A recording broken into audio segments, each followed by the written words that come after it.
Assalamualaikum warahmatullahi wabarakatuh. Bertemu lagi dengan saya di channel Anak Sufi. Oke, dalam kesempatan kali ini kita akan membahas 3 nabi yang diutus oleh Allah sekaligus. Kalau kita lihat dalam surah Al-Furqan ayat 38 sampai 39 yang berbunyi seperti ini. Allah telah binasakan kaum Ad. Dan kaum Ad ini sendiri adalah kaum daripada Nabi Hud, dan kami juga binasakan kaum Samud, yaitu kaum dari Nabi Soleh dan penduduk Ras. Nah, ini yang akan kita bahas mengenai penduduk Ras. Siapakah penduduk Ras ini? Memang jarang terdengar oleh kita. Ternyata memang ada rupanya yang dibinasakan oleh Allah, yaitu penduduk Ras. Dan ada banyak lagi generasi-generasi di antara kaum tersebut. Kelanjutan ayat berbunyi, dan kamu jadikan bagi masing-masing mereka perumpamaan, dan masing-masing mereka itu benar-benar telah kami binasakan dengan sehancur-hancurnya. Allah memang membinasakan kaum-kaum ini sebagai permisalan.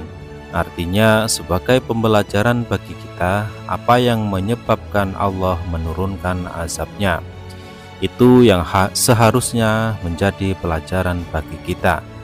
Menurut Abu Bakar Muhammad bin Al-Hasan, penduduk Quraisy ini mereka punya suatu sumur, yang sumur itu yang menjadi sumber mata air mereka. Sumur tersebut akhirnya selalu ada, dan air itu yang mereka gunakan untuk memenuhi kebutuhan kaumnya, dan sumur tidak pernah kering. Di situ ada seorang raja. Raja ini raja yang adil dan baik sekali budi pekertinya. Jadi rakyat sangat cinta kepada raja ini.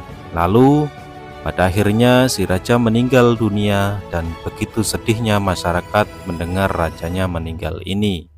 Mereka larut dalam kesedihan. Ini menjadi sebuah kesempatan bagi iblis untuk menghancurkan akidah mereka. Nah, karena masyarakat ini terlalu sedihnya mereka ini dimanfaatkan oleh iblis, dan iblis pun menyamar menjadi raja mereka, muncul dan menemui kaumnya. Kata raja kepada kaum Ras, "Sebetulnya aku ini tidak mati. Aku sengaja bersembunyi dari kalian agar aku bisa melihat apa yang kalian lakukan. Aku melihat perbuatan kalian, bagaimana kalian ketika kehilangan aku." Setelah itu lalu kembali masyarakatnya bahagia. Bahkan rajanya bilang, "Aku tidak akan pernah mati selama-lamanya." Nah, dari sini kita pun bisa melihat dan mengambil hikmah sekarang.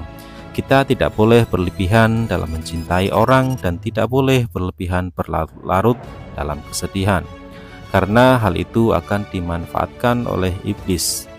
Saking bahagianya mereka, akhirnya si raja itu pun mereka sembah, padahal itu adalah iblis yang menyamar jadi raja.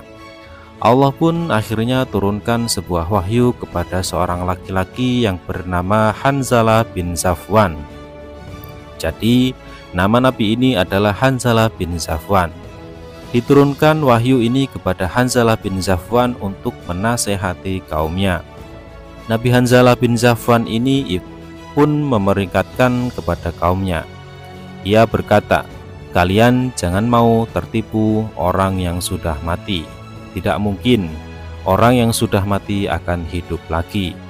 Yang kalian lihat ini, yang kalian dengar suaranya itu adalah suara iblis laknatullah. Kalian jangan persekutukan Allah. Hanya Allah lah satu-satunya yang boleh kita sembah, wahai kaumku. Kalian ini sudah salah, wahai kaumku." Namun mendengar ucapan Hanzalah bin Safwan, kaum tersebut tidak memperdulikannya. Mereka tetap ngotot berkata bahwa rajaku ini adalah Tuhan, karena ia bisa hidup kembali dan dia tidak akan mati, katanya. Berapa kali diingatkan oleh Hanzalah untuk tidak mempersekutukan Allah. Namun kaum Ras ini tetap masih saja menyembah-nyembah iblis itu. Mereka telah tertutup matanya oleh cinta buta. karena mereka saking sayangnya kepada rajanya hingga mereka sembah, menganggap si raja ini adalah Tuhan. Dan akhirnya Allah pun marah kepada kaum Rash ini karena nabinya sudah memperingatkannya, telah dikasih nasihat yang baik-baik. Malah Nabi Hanzalah ini dimasukkan ke dalam sumur, kemudian sumur itu ditutup menggunakan batu besar. Jadi setelah Hanzalah dimasukkan ke dalam sumur, di atasnya tertutup. Kita tidak bisa membayangkan. Kaum Nabi Hanzalah memang zalimnya kelewatan. Namun ada satu orang yang beriman kepada Nabi Hanzalah, yaitu seorang yang berkulit hitam. Jadi setiap harinya dia mencari kayu bakar kemudian dijual ke pasar, dan hasilnya ia belikan makanan dengan bersembunyi-sembunyi tanpa sepengetahuan kaum Ras. Diangkatnya batu itu dan ia memberikan makan kepada Nabi Hanzalah. Hal tersebut berlanjut terus seperti itu, dan itu berlangsung sampai menjelang ia ketahuan. Nah, akhirnya begitu ketahuan, mereka berdua ini akhirnya dibunuh oleh penduduk Ras. Nabinya dan pria kulit hitam itu pun dibunuh oleh kaum Ras. Hikmah lagi dari cerita ini, sekalipun kita ini orang baik, kalau kita memberikan suatu nasihat yang benar kepada orang yang menentang kepada kita, takdir bisa berkata lain. Kita juga bisa disakiti, kita bisa dibunuh, tetapi matinya kita mati syahid karena mati dalam kebenaran. Walaupun dengan cara penyiksaan, inilah yang dirasakan oleh para nabi-nabi yang dibunuh oleh kaumnya sendiri, dan salah satunya adalah Nabi Hanzalah. Terus apa hukuman Allah pada mereka penduduk Ras ini? Akhirnya air pun yang menjadi sumber pokok penduduk Ras ini sudah kering. Allah telah menjadikan kering sumur itu.